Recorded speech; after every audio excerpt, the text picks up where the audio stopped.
Alright, so my friend Rory Jeffson, he passed away. His funeral is on the 15th of this month in chapel.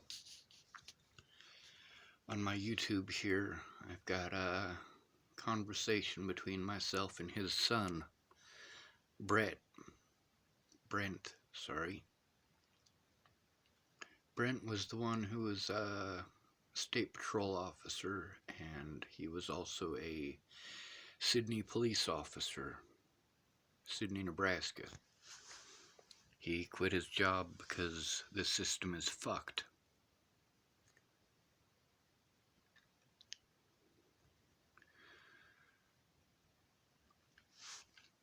Rory was a key witness of mine. A witness that can help establish that there is a pattern of police brutality, police violence, and police ignoring the facts, ignoring evidence, going out of their way to protect the wrongdoing of other officers. That makes all of the officers in Chapel, Nebraska felons. They committed felonies. Nearly every officer that I've encountered has committed felonies to cover the wrongdoing of other officers. The officers in Rawlins, Wyoming, the officers in Chapel, Nebraska, Boulder, Colorado, Adams County, Broomfield, Haxton, Colorado, Arapahoe County, Colorado, Sheridan, Colorado. They did the same thing in Tacoma, Washington, and Lakewood, Washington. The tactics used to prevent someone from speaking out against police officers, they use these tactics nationwide because they are taught these tactics nationwide. Who they can victimize and how they can get away with it. They won't apportion any funds to help you out, but they'll charge you with a crime and then help you get out of state, knowing that you won't have the money to get back. And then they charge you with failure to appear, which I never failed to appear prior to being charged with failure to appear because I was illegally prevented from going to court. Janine Barrett, she was a key witness too. And her son, Derek Parrish, and his girlfriend, Joanna Taylor, also key witnesses. Of course, they're not going to come forward. They want to remain friends with these druggies who are assaulting me, who are spreading rumors and destroying my life with these rumors. You're damn right I'm going to speak out. Rory is dead. Anna Hunka was another key witness. She's dead too.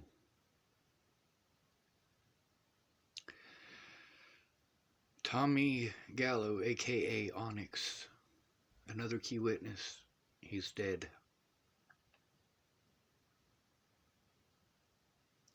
There's a lot of key witnesses that are dead. Fuck the FBI, fuck the Secret Service, and fuck you too.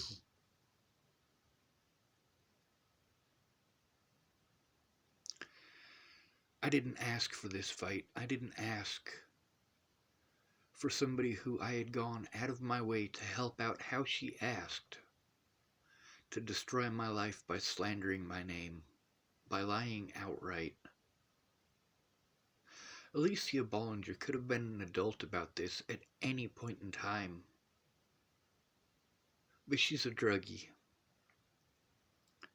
Now, I'm torn. I really am. Because I see her as an addict. She's mentally ill and she needs help. But I'm not just going to say that as a broad general statement. No, the help that she needs in specific is that she needs to get away from her family. She needs a safe environment, same as I do. She needs somewhere where she doesn't have access to these drugs, where these people who are her predators do not have access to her.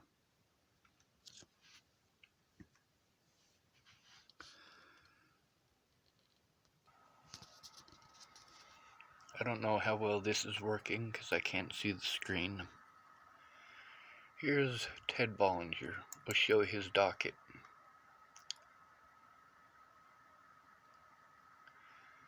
Ted Bollinger, pretrial conference, Jefferson County, Colorado. Currently, he's in jail in Kansas after a high-speed chase where he and his daughter Alicia were involved. Alicia got to walk away scot-free because she's pretty. Let's try another one. Let's change this name from Ted to Alicia.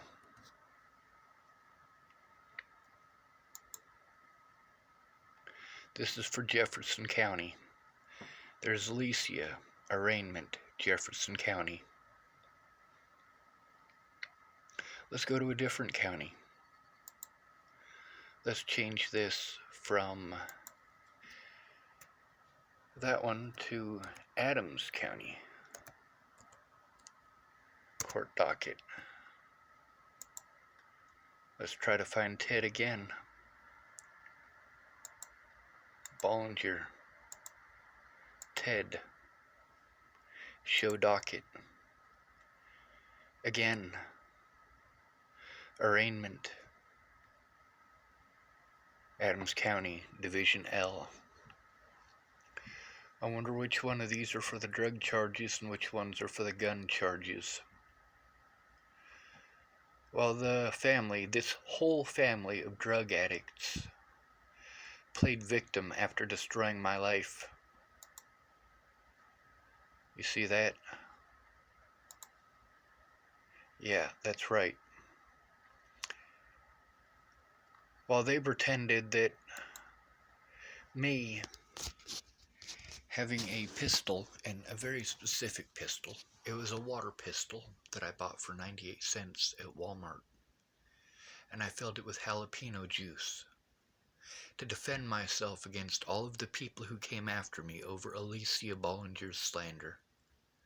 Ted Bollinger's slander. You goddamn right I'm going to speak out. And yes, I am torn in half because I love Alicia.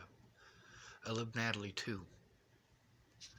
Both times that Alicia ended up disappearing, I made a video about it to try to help find her. Both times. And just like when Natalie disappeared, people were getting a hold of me and accusing me of killing her. Meanwhile, I'm scared shitless because of the place that she's at and the place that she was last located, that she was possibly getting gang raped and murdered. Because it's a very real possibility, especially given her addictions and the crazy things that people who are addicted will do.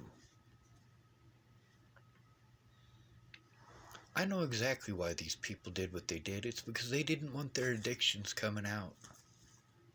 They didn't want people to know about their addictions. Shit. Less than 10% of the population of the United States is not addicted to some chemical or another. Be it alcohol, which is legal, prescription drugs, which are basically the same thing as street drugs. You just got better quality control. How many people do you know that are taking opiates for back problems, leg problems, neck problems, shoulder problems? That's heroin, folks. It's the same shit. No matter how you cut the fucking cookie, it's the same shit. See, just because Alicia and Natalie did the terrible things that they did doesn't mean I don't care about them. Just because Tabitha Michelle Cook did the terrible shit that she did doesn't mean I don't care about her. But that's the thing about Tabby. She's got addiction of a different sort. She's afraid to be alone. That's the reason that she kept out around Josh Eichelberger, who assaulted her children and had protection orders against him so that he couldn't see his children because of the things that he did when he got drunk. That happened before I went to Tabby's. And when I was at Tabby's, that's when she let me know about that. Josh never should have been there. Ted Bollinger never should have had access to Alicia. And Rose M. Kelly. Yeah. She has the opportunity to be a good mother. Is she going to take it? No, she's not. If you're going to be a good mother, you have to be upright.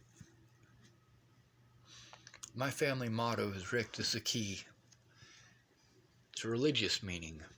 I follow uprightly.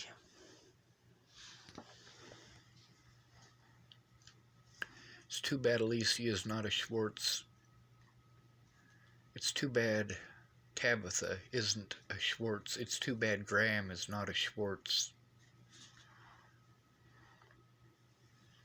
Now I'm torn between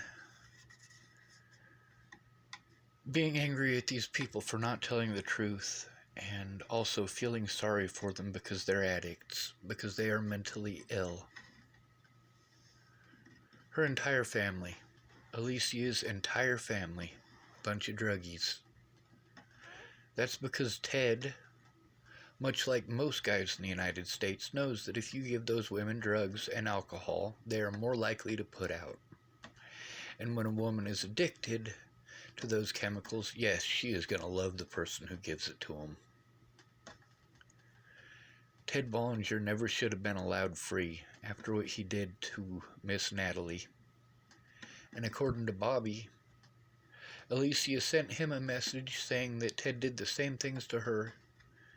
When I sent Bobby the email that Natalie had sent me, the one that Danica Garner verified it was from Natalie's email address.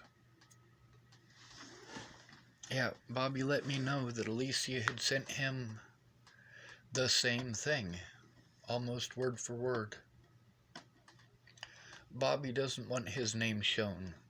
And all these people that don't want their name shown, they all have different reasons, but their reasons are all bullshit. Come forward, you fucking cowards. And I hate it when people tell me to man up, but I gotta tell you, Alicia Bollinger, you need to man up. Bobby Forrest, you need to man up. Rose M. Kelly, you need to man up. Yeah, I'm pissed off at you, but I love you too. Bobby keeps saying that he's gonna help me. But then again, he's got cancer, so every time he says he's gonna call, I don't get any sleep. Because he doesn't call. The same thing that Danica Garner did. The same thing that Shelley Campbell did. I don't get any sleep because they're not keeping their words. And the same thing with Bobby. But then I feel bad for getting a hold of him and texting him how I feel and what I'm going through because, well, he's got cancer.